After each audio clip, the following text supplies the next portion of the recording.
A virus, not a cannon, became one of the decisive forces at Fort Pitt during a tense frontier siege. Imagine fog drifting over the river, stockades shadowed by smoke, ink-stained letters passed between commanders and traders, an invisible threat moving through a landscape already torn by conflict. This story sits at the crossing of myth and evidence, claims of intentional infection, surviving correspondence, indigenous testimony, and the harsh realities of disease in the 18th century borderlands. Watch to see how historians untangle those threads, weigh primary documents and archaeological clues, and separate rumor from what the records actually show.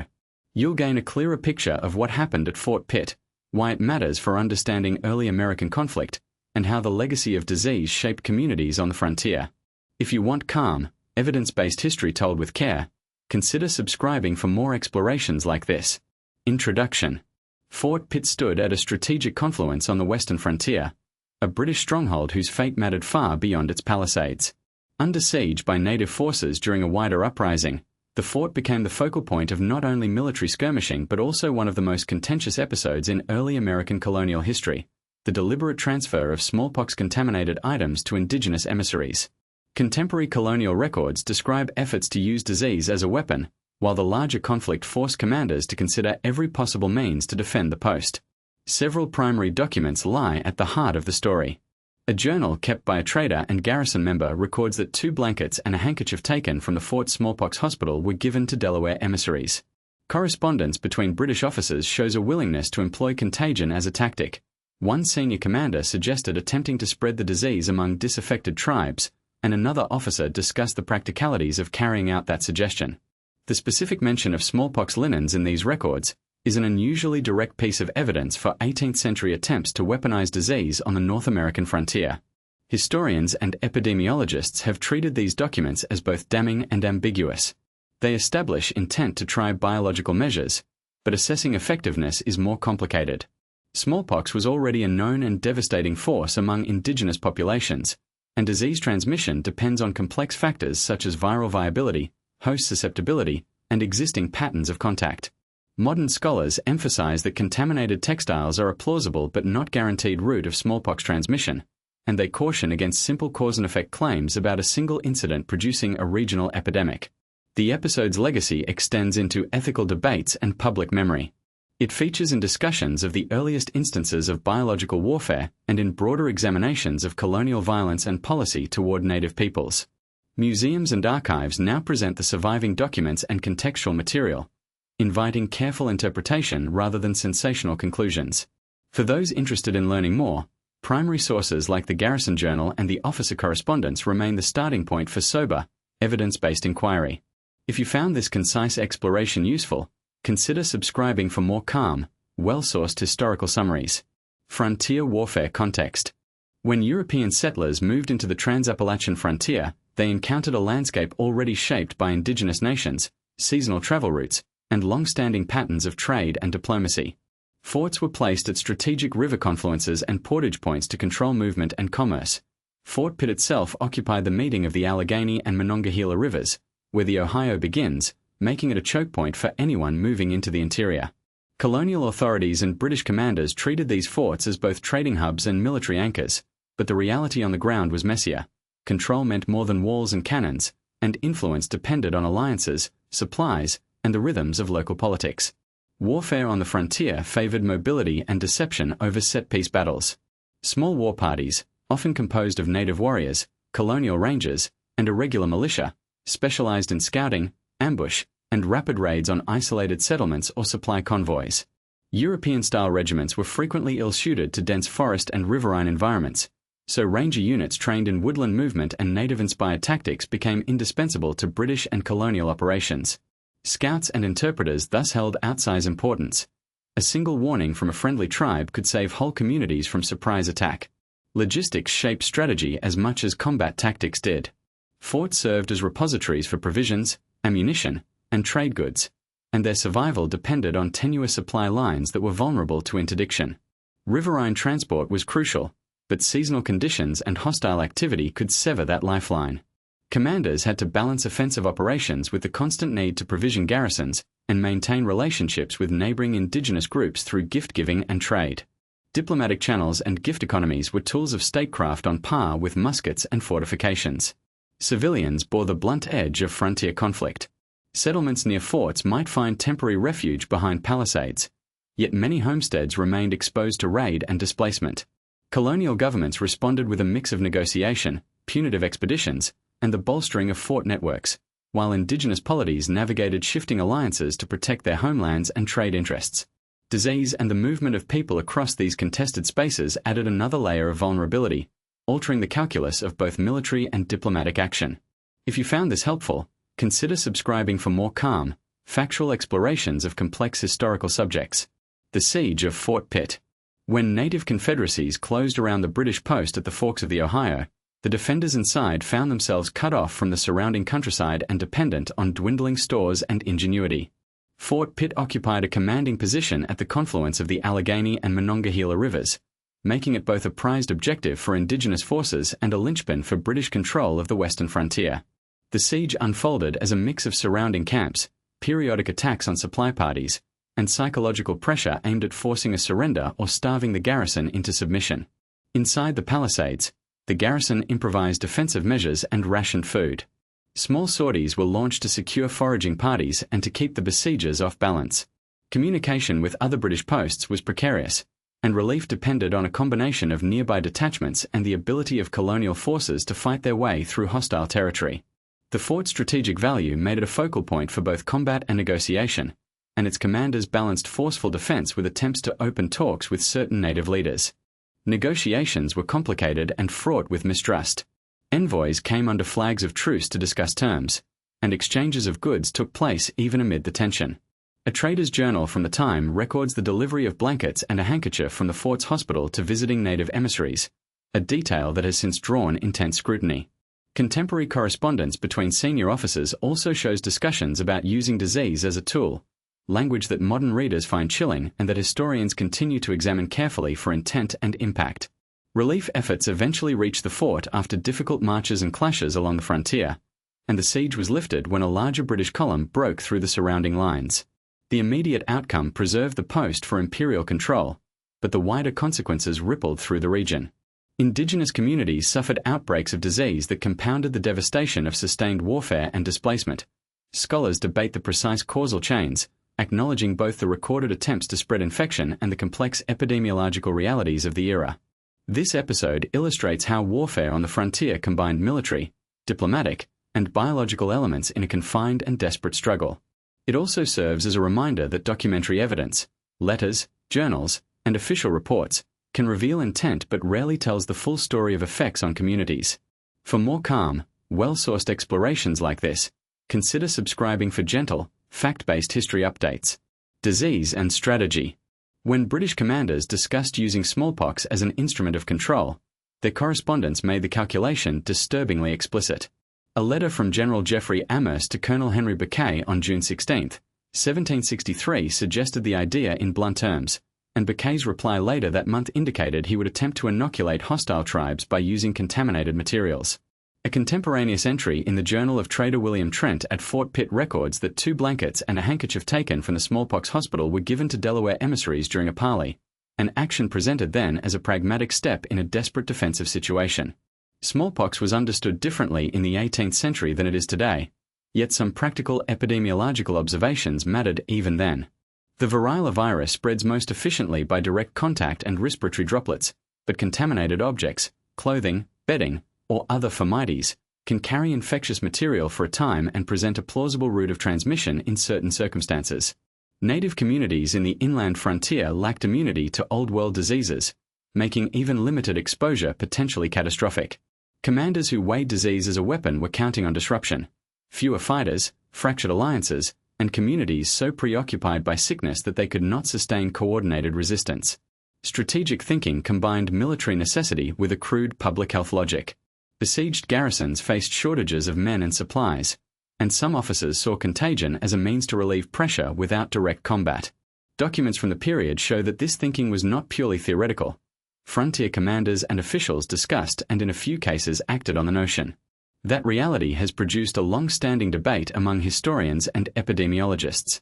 Some point to subsequent outbreaks among indigenous populations in the Ohio Valley as evidence that contagion played a role. Others emphasize the complexity of disease ecology on the frontier. Trade networks, seasonal movements, and multiple points of contact make it difficult to attribute any single epidemic to a particular action or set of blankets. The episode at Fort Pitt is instructive beyond questions of causation because it exposes the ethical and practical pitfalls of weaponizing disease. Intentionally introducing pathogenic agents risks unpredictable spread, harms non-combatants, and can backfire on the forces that deploy them. Modern scholars use this case to discuss how ignorance about transmission, combined with strategic desperation, produced choices that would now be judged abhorrent. It also serves as a cautionary example for contemporary policy. Understanding how human behavior, mobility, and social structure shape epidemics is essential to prevent both deliberate and accidental harms. If you found this analysis useful and would like more concise historical examinations that connect past events to present concerns, consider subscribing for future updates. Moral and ethical debate. When British officers at Fort Pitt recorded giving native delegates blankets and a handkerchief from the Fort Smallpox Hospital, contemporaneous journals and correspondence made clear the matter would not be treated as a simple accident. A prominent trader's ledger explicitly mentions handing over 2 blankets and a handkerchief taken from the smallpox ward, and high-level letters among colonial commanders discuss the possibility of using disease to weaken hostile groups. Those documentary traces have become the focal points for an ongoing moral inquiry, whether these actions were an early, deliberate form of biological warfare, and what ethical standards were ignored or invoked by those involved. Scholars weigh intent carefully. Some historians emphasize the written exchanges in which commanders contemplated infecting rival groups as evidence of deliberate malice. Others point to poor understanding of disease transmission and wartime desperation to caution against reading the episode as clear-cut premeditation. Medical practices of the time, such as variolation, show that colonial authorities knew smallpox could be spread and manipulated to protect some populations, which complicates claims that the act was merely reckless. The interplay between available knowledge, available means, and wartime aims is central to the ethical assessment. Voices from indigenous communities frame the debate differently, focusing on impact as much as motive. For many native peoples, the smallpox outbreaks that followed were not theoretical harm but community collapse, so questions of apology, recognition, and historical accountability take on immediate moral force. The episode is often cited in discussions about dehumanization on the frontier. Using disease as a tactic reduces people to vectors in a military calculus, and that reduction has long-term moral consequences beyond immediate casualties. In contemporary terms, the Fort Pitt episode is used as a teaching case in bioethics and law of war curricula. Modern norms explicitly forbid intentional biological attack, and ethicists point to principles like non-combatant immunity and proportionality to explain why deliberate transmission would be unconscionable. At the same time, historians caution against presentism. Judging past actors only by modern statutes can obscure how contemporary beliefs shape choices. Still, the episode endures as a clear example of how military necessity can be invoked to justify measures that many would now see as morally impermissible. Because the documentary record is fragmentary and interpretations vary, the moral debate remains contested but productive. It pushes institutions to consider memorialization and education, invites medical historians to trace how epidemiological knowledge was applied or misapplied, and demands that policymakers reflect on the human costs of strategic choices. If you found this exploration useful, consider subscribing for more concise examinations of contested moments in history. Immediate consequences. When reports of smallpox began circulating among indigenous communities in the Ohio Valley and Great Lakes, the immediate human cost was devastating and unmistakable. Survivors described sudden loss in villages, a rapid decline in able-bodied hunters and defenders, and the collapse of routine life.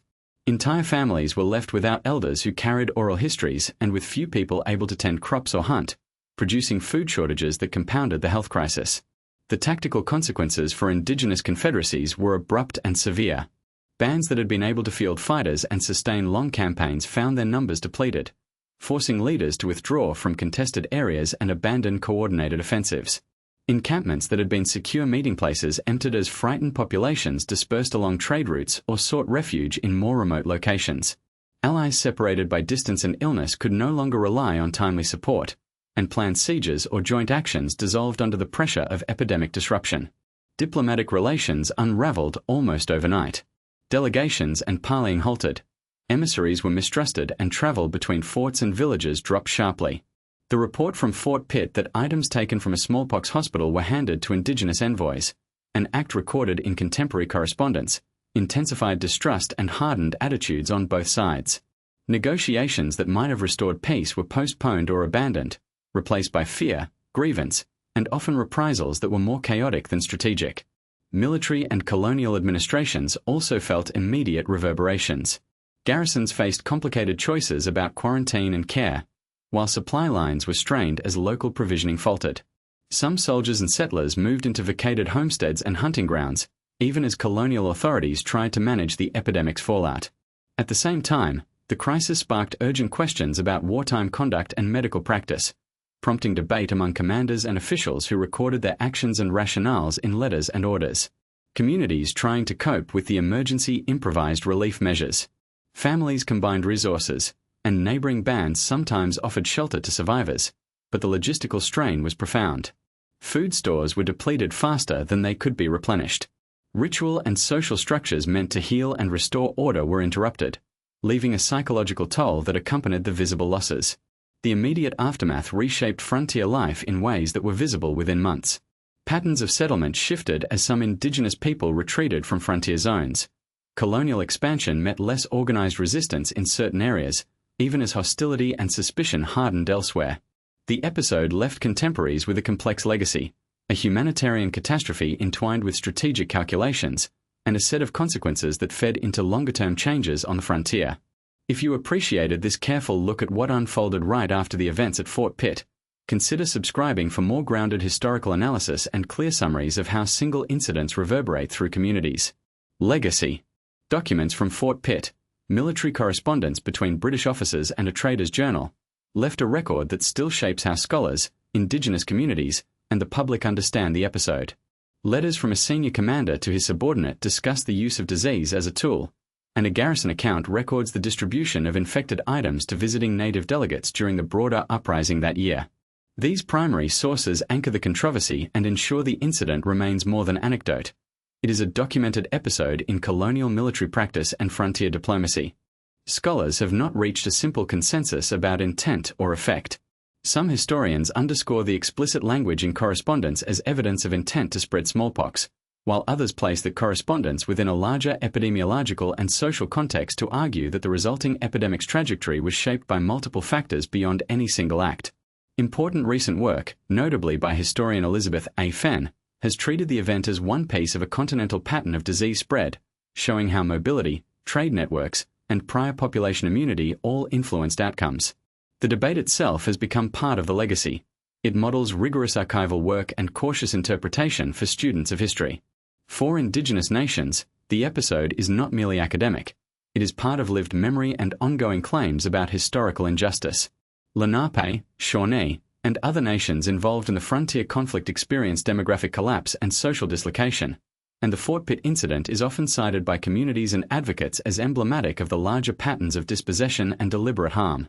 Stories passed through families and tribal histories contribute to a collective memory that fuels contemporary calls for recognition, fuller museum interpretation, and educational inclusion in school curricula. Public history institutions have responded in different ways. The museum at the Fort Pitt site includes interpretive material about the incident and its many dimensions, presenting primary documents alongside indigenous perspectives and medical context. Exhibitions and documentaries increasingly emphasize complexity, showing the documentary trail, highlighting the voices of native peoples, and discussing the ethical questions raised. In classrooms and ethics seminars, the event is frequently used as a case study in the development of norms against biological warfare and in discussions about the responsibilities of occupying powers towards civilian populations. The long shadow of the Fort Pitt episode reaches into modern debates about medical ethics, historical justice, and how societies remember painful encounters. It prompts questions about accountability across generations, the responsibilities of historical institutions to communities most affected by past harms, and the ways historians and curators can present contested episodes fairly and transparently. If this account was helpful and you'd like more calm, document-based narratives about complex historical legacies, consider subscribing for occasional updates. Imagine a decision inside a wooden stockade that would ripple across a contested frontier for generations. The Siege of Fort Pitt in 1763 sits at the intersection of military desperation, epidemic disease, and contested memory, a besieged garrison, discussions of using smallpox as a weapon, the arrival of infected people and goods, and the devastating outbreaks that followed among indigenous communities. Historians still debate intent and impact, but the documented letters, the timing of epidemics, and the human costs make this more than a footnote. It is a lesson in how medicine, warfare, and ethics can become intertwined. If this story resonated with you, you are not alone in wrestling with its moral and historical questions. Think about how decisions made under pressure can have long shadows, and how careful evidence and empathy help us understand complicated pasts. If you found value here, consider subscribing to follow these explorations, and leave a comment with your thoughts or questions. Next, we will take a closer look at frontier medicine and the broader epidemics of the era, examining how communities responded and what survival looked like on both sides of the divide. Thank you for watching, and join us next time as we continue to uncover the human stories behind history.